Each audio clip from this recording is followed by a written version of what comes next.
Salut à tous les frérots, j'espère que vous allez bien et que tout se passe pour le mieux de votre côté. On se retrouve aujourd'hui pour une nouvelle vidéo et bien sûr on va parler du mercato.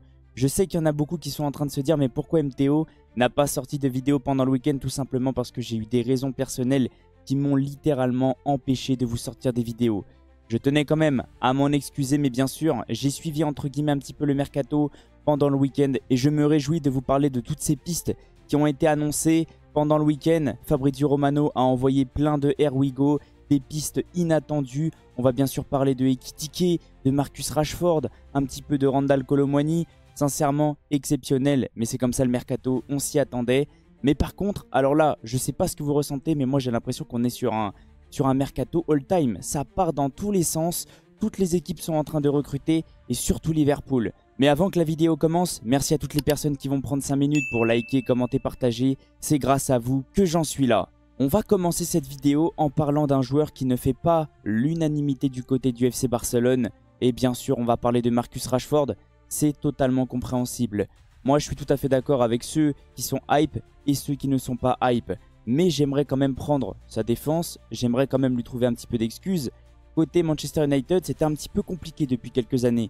Même les joueurs qui, entre guillemets, portaient cette équipe étaient un petit peu en déclin. Et moi, j'ai pas arrêté de le dire. S'il a absolument envie de rejoindre le club, pourquoi pas tenter le coup? C'est pas non plus une catastrophe. Il arrive en prêt avec option d'achat. Même, il a accepté de baisser son salaire de 30% et je crois qu'il sera aux alentours des 5 millions. C'est un joueur qui va absolument jouer au club. Il fera tout pour être à son prime. Il fera tout pour se remettre au niveau physiquement et même au niveau du jeu. Hansi Flick, je pense qu'il peut clairement le relancer. Il a réussi à relancer des joueurs comme Ferran Torres. Et j'ai pas arrêté de vous dire aussi au début du mercato, il faut que le Barça trouve des doubleurs à Lamine Yamal et à Rafinha, eux qui enchaînent beaucoup trop de matchs et qui ont besoin de se reposer. Alors oui, il y en a qui vont me dire, il y avait des joueurs comme Gavi, Olmo ou même Ferran Torres qui étaient capables de doubler Lamine Yamal et Rafinha. Mais moi, je voulais absolument pour le Barça une vraie doublure, un vrai ailier. Et c'est ce qu'ils ont trouvé en Rashford. Et en plus, il est capable de jouer numéro 9. Et ça, c'est un plus. Si un joueur comme Lewandowski ou même Ferran Torres se blesse, Marcus Rashford est capable de jouer ailier, même numéro 10 parce qu'il est très très bon techniquement. Et il est aussi capable de doubler Lewandowski. Et là, comme on peut le voir, c'est une information de Scape45 et Sport. C'est ActuFoot qui les a relayés. Marcus Rashford a accepté de baisser son salaire de 30% pour signer à Barcelone. Et ça prouve qu'il a envie de jouer au club. Ça prouve qu'il a tout fait pour venir et il a eu gain de cause entre guillemets. Il a réussi à rejoindre le club. Et on a eu aussi le Here We Go de Fabrizio Romano. Je pense que beaucoup de supporters du Barça l'attendaient quand même. Même si oui, il y en a qui sont pas hype, ça fait quand même du bien de voir un joueur qui rejoint son club. Ils ont pris une clim pour Nico Williams. Breaking Marcus Rashford à Barcelone, c'est parti, Here We Go. Accord verbal de principe entre toutes les parties concernées. Le Barça prévoyant des tests médicaux dans les prochains jours. Accord de prêt avec option d'achat, les détails étant finalisés aujourd'hui, puis Manchester United autorisera son voyage en Espagne. Et j'ai quand même une bonne nouvelle de mon côté, bien sûr. Après, on va parler d'Ekitike. Marcus Rashford a été aperçu à Barcelone avec le sourire. Ça se voit qu'il avait clairement envie de jouer au club. Et pour moi, c'est une bonne nouvelle pour le joueur et pour le club. Lui va pouvoir continuer à progresser et littéralement se relancer. Et le Barça va pouvoir compter sur un ailier en plus. Donc pour moi, c'est un plus. Ça va faire du bien au club, comme on peut le voir. Une nouvelle information de Fabrizio Romano. Barcelone a scellé tous les documents de l'accord avec Rashford qui devrait atterrir en Espagne. Il faut savoir que le Barça payera 14 millions bruts en couverture salariale plus des bonus liés aux apparitions. Marcus subit une baisse de salaire de 15% et Manchester United ne couvrira pas son salaire. Option d'achat de 30 millions pour juin 2026. Donc déjà, c'est une très bonne nouvelle parce que ce n'est pas une option d'achat obligatoire. Si il n'arrive pas à se relancer, le Barça pourra le laisser repartir à Manchester United.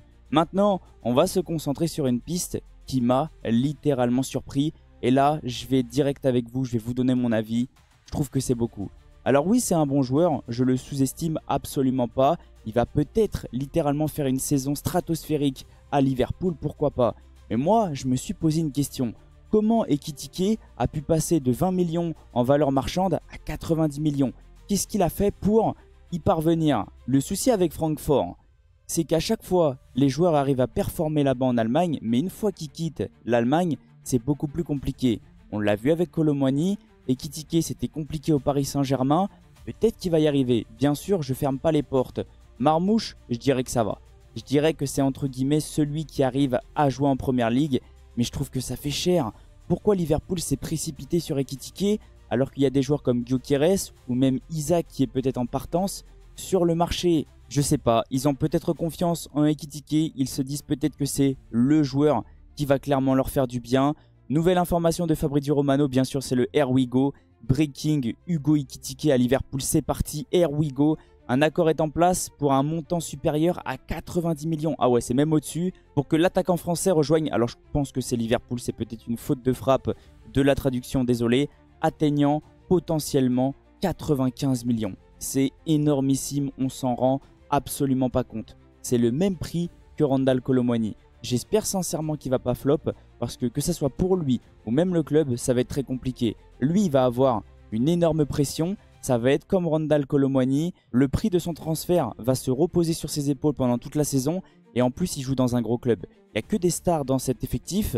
Ils ont recruté quand même Wirtz, il y a Mohamed Salah, il y a Frimpong qui est arrivé. C'est une très très grosse équipe. J'espère sincèrement qu'il aura les épaules. Et j'espère sincèrement de mon côté qu'il va quand même réussir. Je lui souhaite absolument pas de se rater. Nouvel attaquant pour Slot. Alors peut-être, et ça j'aime pas parler de ça, mais est-ce qu'ils n'ont pas fait ça suite à ce qui est arrivé à Diogo Jota? Peut-être, n'hésitez pas à me reprendre les supporters de Liverpool. Et comme on peut le voir, depuis le 19 juillet, oui, depuis le début du week-end, ça commençait à chauffer.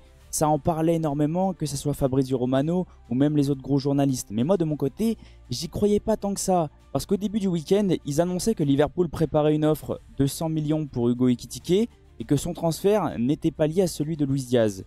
Et moi, de mon côté, j'arrêtais pas de dire « Ah ouais, ils dépensent énormément, est-ce qu'ils vont avoir les fonds? Peut-être. » Parce que je crois que ça faisait un moment qu'ils n'avaient pas dépensé autant dans un mercato. Donc peut-être qu'ils ont énormément de fonds avec les Ligues des Champions, la Première Ligue qu'ils ont remportée. On le sait tous, les droits TV en Première Ligue sont énormissimes. Je crois que eux, c'est 200 voire 300 millions à la fin de la saison.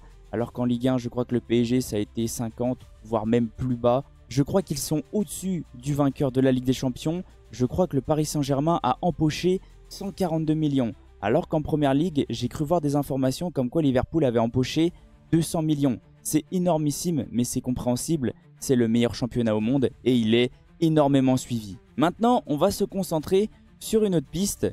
Et sincèrement, je suis très content, surtout pour le Paris Saint-Germain. Parce que oui, ça va nous faire un petit peu d'argent. On en parlera après des départs, du moins de Skriniar et Asensio. Là, j'aimerais me concentrer sur Randal Kolo Muani. Et je tenais à remercier le Paris Saint-Germain de ne pas avoir accepté l'offre de la Juventus de 40 millions. Parce que des clubs comme Manchester United et Newcastle sont intéressés et je pense qu'ils vont pouvoir mettre énormément d'argent. Comme on peut le voir, c'est Foot Mercato qui a publié une info. Manchester United et Newcastle entrent dans la course pour Randal Kolo Muani. Bon après, j'aimerais quand même calmer un petit peu les choses parce que j'ai vu cette information-là au début du week-end et après, ça s'est calmé directement. Du côté de Manchester, le dossier s'est accéléré après le refus d'Hugo Ekitike et Kolo Muani a un profil jugé idéal par la cellule de recrutement. Newcastle de son côté reste attentif à la situation d'Alexander Isak. Et oui, lui aussi j'en ai un petit peu parlé sur TikTok, je vous invite à aller voir le TikTok. D'après les récentes informations, Isak va peut-être partir du côté de l'Arabie Saoudite, au cœur de plusieurs rumeurs de départ vers l'Arabie Saoudite. Les Magpies ont pris des contacts autour de Kolo Muani, convaincus que son profil complet ferait de lui une pièce maîtresse du projet. Pourquoi pas? Pourquoi pas? On le sait tous, il n'a pas du tout le profil parfait pour Luis Enrique. Mais c'est pas non plus un joueur catastrophique. Il a quand même un petit truc en plus, c'est un bon numéro 9, il est capable de marquer et pourquoi pas aller jouer en Première Ligue. Mais là, ça va être pareil. Il va probablement avoir une grosse valeur marchande. Le Paris Saint-Germain va peut-être essayer de le vendre au-dessus de 60 millions. Ça va être pareil. Il va avoir une grosse valeur marchande sur ses épaules, un gros transfert sur ses épaules. Et est-ce qu'il va être capable de répondre présent? Très bonne question. Bien sûr, maintenant qu'on a parlé de Randal Kolo Muani, j'aimerais me concentrer aussi sur deux autres joueurs qui vont quitter le Paris Saint-Germain. Et c'est une très bonne nouvelle. Là, c'est Santi Aouna qui a publié une info. Accord trouvé entre le PSG et Fenerbahçe pour Milan Skriniar et Marco Asensio. Contrat de 4 ans pour Skriniar et salaire de 7,5 millions par an. Dernier détail à régler. bonne nouvelle, le Paris Saint-Germain est en train de dégraisser. Alors je sais qu'il y a beaucoup de supporters du PSG qui paniquent un petit peu de voir le mercato du Paris Saint-Germain très calme. Mais je tenais quand même à vous rassurer, je pense que le club a envie de dégraisser avant d'aller recruter. C'est compréhensible, tous les prêts qui ont été faits la saison dernière, il faut penser qu'ils sont de retour. Skriniar, Asensio, Renato Sanchez, Carlos Soler, et il y en a beaucoup. Nordi Mukiele, pareil, Randal Kolo Muani, il y a beaucoup de joueurs à vendre. Donc je pense que le club a envie de faire partir tous ces indésirables avant de se concentrer sur les probables arrivées. Et comme on peut le voir, bon, j'ai une petite information quand même de Alexander Isak. Je pense pas qu'il va partir. Pour moi, j'y crois absolument pas. Pourquoi il partirait du meilleur championnat du monde pour aller en Arabie Saoudite? Alors il y en a qui vont me dire peut-être pour l'argent. Mais les gars, il est encore jeune, il a encore du temps. Et là, je crois que c'est un journaliste qui a interrogé l'entraîneur de Newcastle, Eddie Howe, sur Alexander Isak. Il m'est difficile de donner une idée à 100% claire de n'importe quel joueur. Alex est heureux à Newcastle, il adore les joueurs, le staff et l'équipe. Je suis convaincu qu'il sera là au début de la saison. Peut-être qu'il va partir, bonne question, on verra bien. Mais moi de mon côté, je lui conseille de rester, mais bien sûr, je suis personne pour le conseiller. Et maintenant, j'aimerais me concentrer sur la dernière information, du moins sur Vinicius Junior. Parce que oui, ça fait énormément parler du côté du Real Madrid et c'est totalement compréhensible. Il y a des supporters qui sont du côté de Mbappé, d'autres de Bellingham, d'autres de Vinicius, d'autres de Rodrigo. Mais ça, j'ai pas arrêté de vous le dire. Nous, on l'a vécu au Paris Saint-Germain, ne créez pas de groupe. Restez soudés, ne partez pas en sucette, ça sert absolument à rien.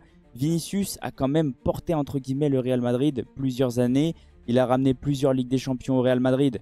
Je sais que ça veut absolument rien dire, vu qu'il y en a 15, mais ça reste quand même une légende du club et essayez entre guillemets de le respecter. Moi, j'arrête pas de le dire, il faut que Vinicius reste. Après, ça risque d'être compliqué. Mbappé vient d'arriver, il ne partira pas. Vinicius, très bonne question. J'ai pas arrêté de le dire, selon moi, si un joueur venait à partir, ça sera très probablement Rodrigo. Et là, c'est ActuFoot qui a relayé LDBait, si ça se prononce bien comme ça. Vinicius Junior veut gagner autant que Kylian Mbappé, il demande 30 millions par an. Que la guerre d'ego commence. Le Real Madrid ne lui donnera pas. Les merengues souhaitent prolonger le Brésilien, mais ne bousculeront pas leur grille salariale. À 2 ans de la fin de son contrat, c'est simple, il prolonge ou il part. Ah ouais, un gros tremblement de terre, je pense qu'il va rester. Je préfère être direct avec vous, je ne le vois pas quitter le Real Madrid. Je pense que Vinicius va rester au club. Ça fait un petit peu parler, peut-être que lui essaye de grappiller un peu plus. J'y crois absolument pas, je pense que Mbappé restera le meilleur salaire du Real Madrid. Le seul truc qui me choque un petit peu, c'est que je crois qu'Alaba est le second salaire du Real Madrid.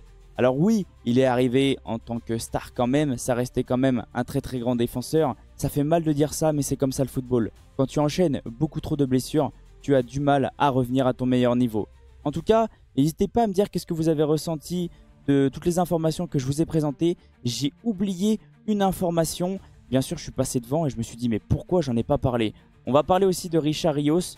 Je sais que beaucoup l'ont suivi pendant la Coupe du Monde des clubs et moi aussi. Ça reste quand même un très bon joueur et Benfica a fait pour moi une très belle opération. Ils l'ont, je crois, acheté aux alentours des 30 millions. Du moins, il y a eu le Air Wigo, mais je crois que ça va être aux alentours des 30 millions. S'il arrive à performer à Benfica et qu'ils arrivent à le vendre, peut-être 80 voire 90 millions, une nouvelle fois, Benfica aura fait le move parfait. Je vais me répéter. En tout cas, n'hésitez pas à me dire qu'est-ce que vous ressentez de toutes les informations que je vous ai présentées. J'aimerais avoir votre avis concernant Ekitike, voir un petit peu si vous pensez qu'il va réussir ou qu'il va flop. Parlez-moi aussi de Marcus Rashford, les supporters du Barça. Et en tout cas, je vais vous laisser sur ça. Merci à tous ceux qui vont liker, commenter, partager et s'abonner. C'est grâce à vous que j'en suis là. Et on se retrouve très prochainement. Je m'excuse une nouvelle fois pour mon absence de ce week-end. Bien sûr, ça ne se reproduira pas. Passez une excellente journée ou une excellente soirée en fonction de quand vous allez regarder la vidéo. Et on se retrouve très vite. Ciao les potes!